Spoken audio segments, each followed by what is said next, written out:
পেটে ভাত না গিয়ে যা পরন কাপড় না গিয়ে থাক, পেটে ভাত না গিয়ে যা পরন কাপড় না গিয়ে থাক, মোবাইল সারা দিন চলে না, মোবাইল আসিল কি দোলা লাগিল, পড়াশোনায় মন বসে না।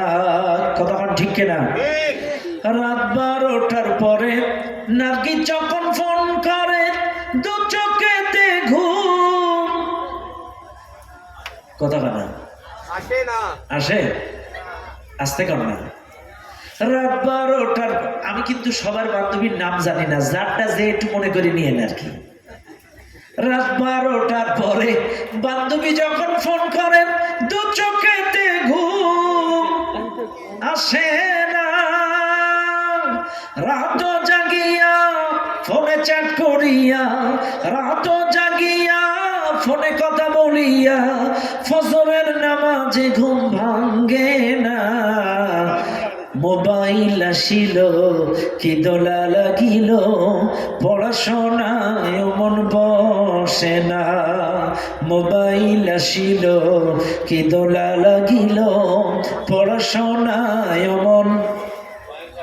আচ্ছা, এবার আপনাদেরকে একটু বলে যাই, এই যে যারা মোবাইলে চ্যাট করেন, মোবাইলে কথা বলেন, মোবাইলে আপনারা পরকিয়া করেন, আল্লাহ কোরআন অনুযায়ী সাক্ষ্য, কোরআন বলতেছে শুনে নেন মুসলমানেরা, যারা মোবাইলে কথা বলেন, পরকিয়া করেন, চ্যাট করেন, অবৈধ প্রেম ভালোবাসা যাদের আছে, স্পষ্ট ভাষায় শুনে নেন, ইন্নাস সামআ ওয়াল বাসারা ওয়াল ফুআদা কুল্লু উলাইকা কানা আনহু মাসউলা।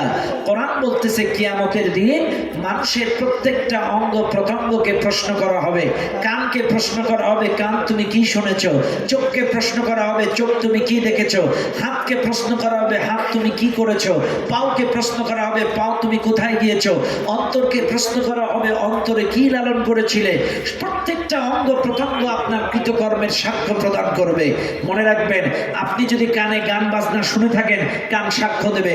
আপনি যদি চোখ দিয়ে ব্লু ফিল্ম, সিনেমা, নাটক দেখে থাকেন, চোখ সাক্ষ্য দেবে। আপনি যদি কানে পরকিয়া করে ঘন্টার পর ঘন্টা কার মেয়ে, কার বউ, কার স্বামী যদি পরকিয়া করে থাকেন, আপনার কান, আপনার জবান কিয়ামতের দিন আল্লাহর সামনে সাক্ষ্য দেবে। শুধু তাই নয়, এই লোকগুলাকে, এই পুরুষগুলাকে এবং এই লোকগুলাকে উক্ত করে ঝুলানো হবে। পাও থাকবে উপরের দিকে, মাথা থাকবে নিচের দিকে। জাক্কুম ফল লজ্জাস্থান দিয়ে ঢুকাবে, গাল দিয়ে বাইর করবে, গাল দিয়ে ঢুকাবে, লজ্জাস্থান দিয়ে বাইর করবে। খবরদার পরকিয়া করবেন না। অবৈধ রিলেশন, প্রেম ভালোবাসা বিয়ের আগে কোনোভাবেই এটা ইসলাম অ্যাকসেপ্ট করে না। আপনার যদি কারোর পছন্দ হয়, কারোর যদি ভালো লাগে, সরাসরি মেয়ের বাবাকে প্রস্তাব দিতে পারবেন, এটা ইসলাম অ্যাকসেপ্ট করেছে।